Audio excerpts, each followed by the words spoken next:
नमस्कार, आपका concept builder academy में स्वागत है। तो बच्चों, आज हम लोग पढ़ेंगे क्या? ग्रामर का एक महत्वपूर्ण टॉपिक क्या है? टेंस। ठीक है। आप बचपन से या फिर स्टार्टिंग से पढ़ते आ रहे होंगे टेंस। टेंस क्या होता है ना? बहुत सारी चीज़ें आपने इसके बारे में पढ़ा होगा। तो आज हम लोग इसी टेंस के बारे में और विस्तार से जानने का प्रयास करेंगे कि टेंस क्या होता है, कितने टाइप्स हैं इसके, और हमारे बोर्ड एग्जाम के संबंध में क्या इसकी इम्पोर्टेंस है, किस तरह से इसका प्रश्न बन सकता है बोर्ड एग्जाम के लिए, और अदर कॉम्पिटिटिव एग्जाम में भी क्या आता है, हमारा टेंस आता है। तो सबसे पहले हम इस टेंस के प्रकार को जानेंगे, है ना? इसके प्रकार कितने होते हैं। तो आप बचपन से सुनते आ रहे होंगे कि टेंस के प्रकार कितने होते हैं? 3 होते हैं। ठीक है। जैसे प्रेजेंट और पास्ट और फ्यूचर। ठीक। ये क्या है, हमारे टेंस के मेन 3 पार्ट्स हो गए इसके। Present tense, past tense and future tense हो गए। ठीक है। तो ग्रामर की दृष्टि से किसी भी चीज़ को क्रम से लिखने के लिए और उसको समय का निर्धारण करने के लिए हमें टेंस की आवश्यकता पड़ती है। वैसे हम एक कॉमन व्यक्ति की तरह जीवन जिएंगे तो कोई, है ना, हमारे लिए इसकी वैल्यू नहीं होगी। जी रहे लोग, कोई समस्या नहीं होती है। बट अगर हम इसको परीक्षा की दृष्टि से देखें, ग्रामर की दृष्टि से देखें और अदर कॉम्पिटिटिव एग्जाम की दृष्टि से देखें, तो इसका क्या है, काफ़ी रोल देखने को मिलता है। ठीक है। तो प्रेजेंट को क्या बोलते हैं हम? वर्तमान। और पास्ट को क्या बोलते हैं हम? भूत काल। ठीक है। और फ्यूचर को क्या बोलते हैं हम? भविष्य काल। ठीक है।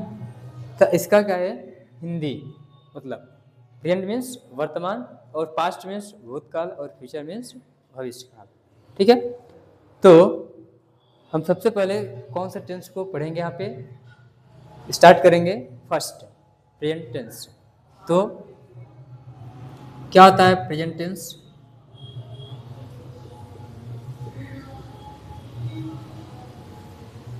जो भी चीज़ें हमारी क्या हो रही हैं, वर्तमान में चल रही हैं या फिर घटित हो रही हैं, उनको ग्रामर की दृष्टि से अगर हम जो पढ़ेंगे तो वो कौन से टेंस में आएगा? आपका प्रेजेंट टेंस में आएगा। ठीक है। तो इसके भी क्या होते हैं? सब टाइप्स होते हैं। प्रेजेंट टेंस के भी क्या होंगे आपके? सब टाइप्स। एक होता है आपका इंडेफिनिट, और दूसरा होता है आपका कॉन्टिन्यूअस, और एक होता है आपका परफेक्ट, और लास्ट होता है आपका परफेक्ट कॉन्टिन्यूअस। ठीक है।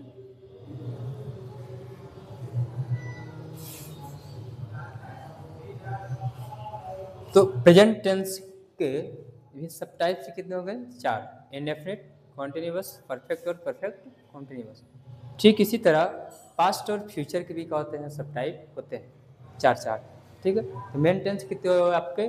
3 हुए। बट इन सभी के सब टाइप कितने होते हैं? 4 4 होते हैं। कितने हो जाएंगे? 4 3 12। तो कुल हमको 12 पढ़ना रहेगा। ठीक है।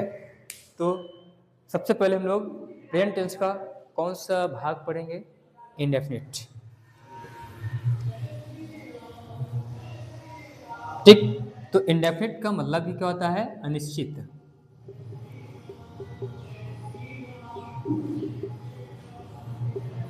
मतलब क्या है कि जो भी प्रेजेंट टेंस के अंदर इंडेफिनिट सेंटेंस रहेगा या फिर जो टेंस रहेगा आपका, वो क्या रहेगा? एक प्रकार का अनिश्चित रहेगा। जो भी उसमें क्रियाएं होती हुई दिखाई देंगी, उससे आप किसी भी प्रकार का अंदाज़ा नहीं लगा सकते हैं कि कोई चीज़ कंप्लीट हो चुकी है, चल रही है या फिर होने वाली है। इसीलिए नाम क्या इसका पड़ गया? अनिश्चित, यानी इंडेफिनिट है। ओके। तो हम इसको एक एग्जाम्पल से समझने का प्रयास करेंगे। ठीक। इंडेफिनिट का जैसे आप देखेंगे, हमने लिखा Ram goes to school. Okay, क्या देखा हमने? Ram goes to school, Ram विद्यालय जाता है। तो इस सेंटेंस के माध्यम से आप ये बात पक्के तौर पर नहीं कह सकते हैं कि राम है स्कूल जा रहा है, कि जा चुका है, कि जाएगा, है ना। एक सामान्य तौर पर बात कर रहा है कि राम विद्यालय जाता है ना। तो इस सेंटेंस से हम यह बात नहीं कर सकते कि राम विद्यालय गया है, कि जा रहा है, कि जाएगा। ठीक है, एक सामान्य बात कर रहा है कि राम क्या करता है, विद्यालय जाता है। तो इससे अगर किसी भी प्रकार का कंफर्मेशन ना हो, पक्के तौर पर कोई बात नहीं कहा जा सके, है ना, तो वो कौन सा आपका टेंस होगा? इंडेफिनिट, मतलब अनिश्चित। ठीक है, तो इसको पढ़ने से पहले हम लोग जानेंगे कि इसकी पहचान कैसे होती है। कैसे पहचानेंगे कि कोई भी जो वाक्य है, सेंटेंस दिया गया है, वो प्रेजेंट टेंस का इंडेफिनिट ही वाक्य है कि नहीं है।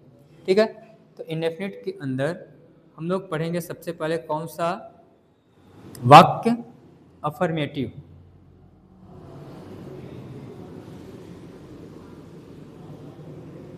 मतलब सकारात्मक। ठीक है, तो जो इसकी पहचान है,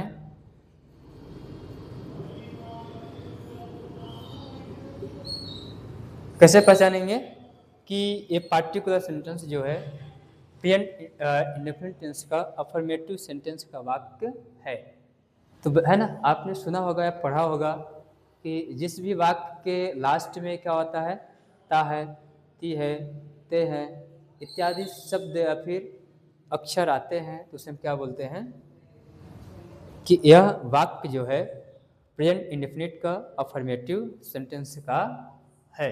ठीक है, तो क्या याद रखना आपको कि किसी भी शब्द के लास्ट, सेंटेंस के लास्ट में क्या है, ता है, ती है, ते है, ऐसे इत्यादि शब्द आए तो कौन से सेंटेंस होंगे आपके, इसी टेंस के अंदर आएंगे। ठीक है, हम यहाँ पे लिख देते हैं जैसे ता, ती, ते, है ना, इत्यादि।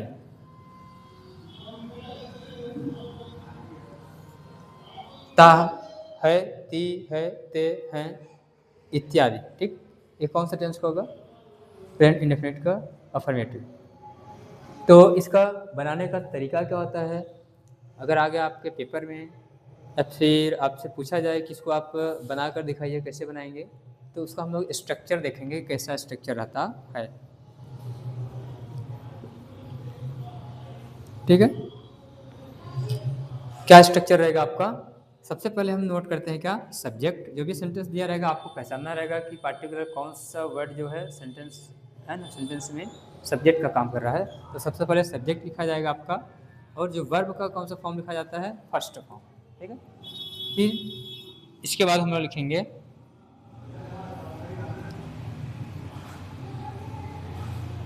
ऑब्जेक्ट, फिर अदर चीज। ठीक है, और एक चीज़ और ध्यान रखना आपको, जो सब्जेक्ट प्लस वर्ब का first form plus object plus other, तो इसमें क्या होता है कि जो भी हमारा वर्ब आता है, वर्ब के साथ एक चीज़ और हम मेंशन करते हैं, क्या, यस या फिर ईएस। ठीक है, तो कब हम यस या फिर ईएस कब मेंशन करेंगे, उसको भी आपको ध्यान रखना है। अगर किसी भी शब्द के लास्ट में क्या दिया है आपका, S, double S, C H, X, Z, ओ,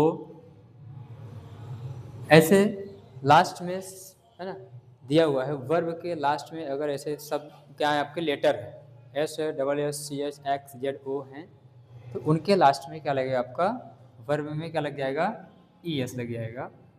ठीक है, और बाकी के साथ क्या लगेगा आपका, एस लगेगा। ठीक, अदर के साथ क्या लगेगा आपका, एस।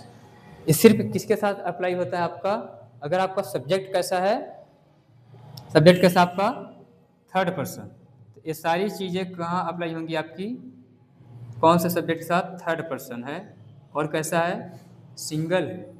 ठीक, तो अगर आपका सब्जेक्ट कैसा है, थर्ड पर्सन और कैसा है, सिंगुलर, तभी आपका जो यस या ईएस वाला रूल है अप्लाई होगा। अदरवाइज फर्स्ट पर्सन है, सेकंड है, उनके साथ ये रूल क्या होता है, अप्लाई नहीं होता। क्या रखना आपको, एस और ई एस कौन से सेंटेंस में आप प्रयोग करेंगे, अगर आपका सब्जेक्ट कैसा है, थर्ड पर्सन है, सिंगल है, तभी हम क्या करेंगे, इस नियम को अप्लाई करेंगे, अदरवाइज नहीं करेंगे। ठीक, एग्जाम्पल के माध्यम से हम लोग देखते हैं। जैसे हमने एग्जाम्पल लिखा,